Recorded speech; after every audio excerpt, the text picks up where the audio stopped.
Los Angeles has always been the center of the recording industry. Since the beginning of the rock era, musicians from around the country and across the world would converge on this city to produce music that would shape their respective generations. By the late 1970s, the city had become the epicenter of nearly all genres of music, and many a genre will be created here as well. In the studios that line the city's boulevards, a new sound was being created. A sound that merged pop radio hooks with jazz sensibilities, R&B groove, funk-inflected rhythms, and rocking guitar solos. This sound would become known as Westcoast AOR, later to be known as Yacht Rock. Follow me as we track the genre's birth, peak, death, and strange rebirth in modern times.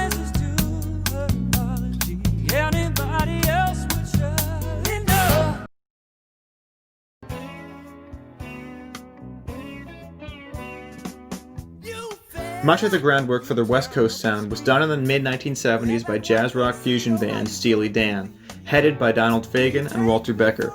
Both were from New York City originally and moved to Los Angeles to take advantage of the vast pool of talented studio musicians. Guitarists like Larry Carlton, drummers like Jeff Beccaro and Bernard Purdy, and the like adorn the liner notes of the Dan's numerous albums. In 1975, Steely Dan would release Katie Lied, an album which tacked on a new influence for the group. This influence came in the form of Michael McDonald, a St. Louis-born vocalist with a unique, soulful voice. His voice can be heard in the chorus of Bad Sneakers, which is a prototypical AOR song in every way. His voice can also be found on other songs throughout the album. McDonald himself would be instrumental in the creation of the genre. In the same year, he was recruited to replace Tom Johnston as the lead vocalist for the Doobie Brothers. At that time, the Doobies were best known for their signature brand of easygoing country rock, like this song, Sweet Maxine, the opening of their 1975 album, Stampede. McDonald completely shifted the band's sound for their next outing, and the difference between the one album and the next is night and day.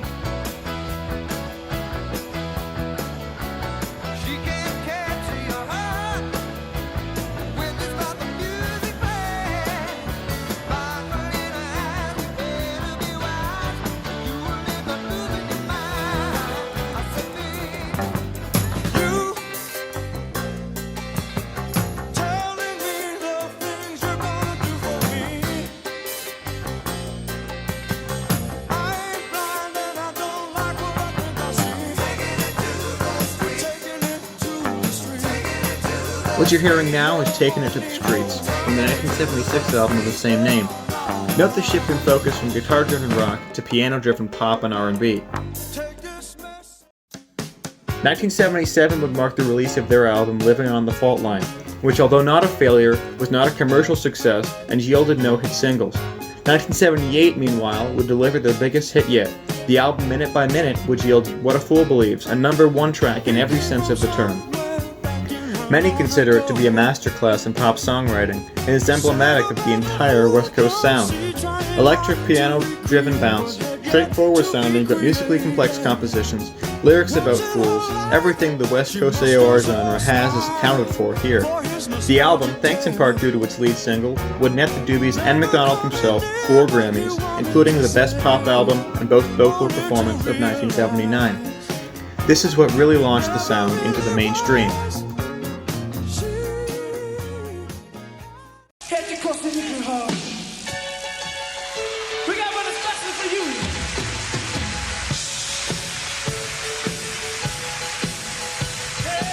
Far from being a Doobies-dominated genre, most West Coast musicians were seasoned studio professionals.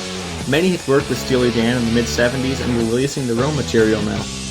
Jeff Beccaro would become a founding member of Toto, a studio supergroup consisting of keyboardist David Page, bassist David Hungate, guitarist Steve Lukather, and synth programmer Steve Beccaro, alongside vocalist Bobby Kimball. They leaned towards the rock edge of the West Coast genre. This is evident in their 1978 hit Hold the Line. Other bands were much more obscure, such as Pages, made up of Richard Page and Steve George, both of whom would go on to find more commercial success with their second band, Mr. Mister, in the mid-80s. Their brand of West Coast was much more emblematic of what the genre actually sounded like on an album-to-album basis. The music is very polished and leans heavily more into funk and R&B than the other genres of the West Coast scene, particularly on their third and first albums, which are both self-titled. Kenny Loggins, who would later be remembered for his defining soundtrack hits later in the 80s, spent his early solo career recording music in the West Coast genre. such as his hits This Is It from 1979, a duet with Michael McDonald, and his 1982 hit Heart to Heart, which you're hearing now. Session jazz guitarist Lee Ritenour would record 2 albums in the genre, Rit 1 and Rit 2 respectively. Ritenour's take on the genre straddles the line between West Coast AOR and another music scene on the other side of the Pacific Coast, Japanese city pop. City pop took Western pop and jazz influence and applied it to Japanese music. Ritenour in particular is connected to the Japanese scene, as his music was inexplicably popular in the country, and many city pop artists hired his vocalist Eric Tagg to sing English vocals on their songs, such as in Masaki Matsubara's Silly Crush from 1983. Oftentimes, performers who are completely unknown in their home market, such as Ritenour, but not excluding bands such as Heat, Maxis, and R&B singer Bobby Caldwell, would have great success touring in Japan during the city pop era, which took place between 1983 and 1990, give or take.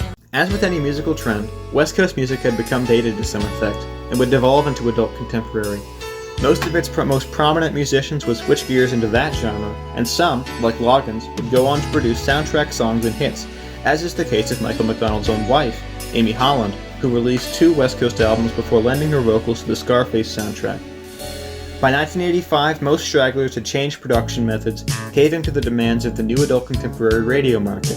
This included a more processed drum sound and a shimmering piano tone, more synth than the prototypical Fender Rhodes sound. At that point, the genre seemed dead in the water.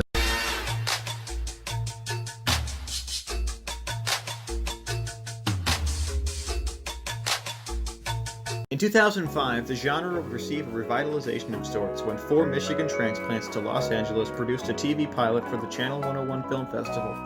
It was titled Yacht Rock and served as a parody and homage to the lives of the bands and artists who were crucial in forming the West Coast genre, focusing on a fictionalized friendship between Kenny Loggins and Michael McDonald. Oh hi, I'm Hollywood Steve. You caught me relaxing in my music nook. From 1976 to 1984, the radio airwaves were dominated by really smooth music, also known as yacht rock. It helped regain interest in the genre, and over the series' short 12-episode run, would detail the entire career arc of the prototypical West Coast performer. The genre would make another unlikely return in the form of a new genre, vaporwave.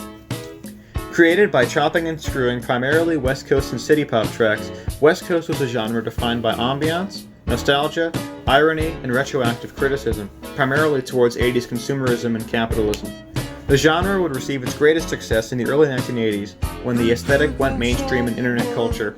It too would stick around for a while, but overexposure killed the movement, and in 2016, most major producers had moved on to other endeavors. Regardless, West Coast lives on to the resurgence of 80s nostalgia and vaporwave tracks, and with West Coast samples still getting made and referenced.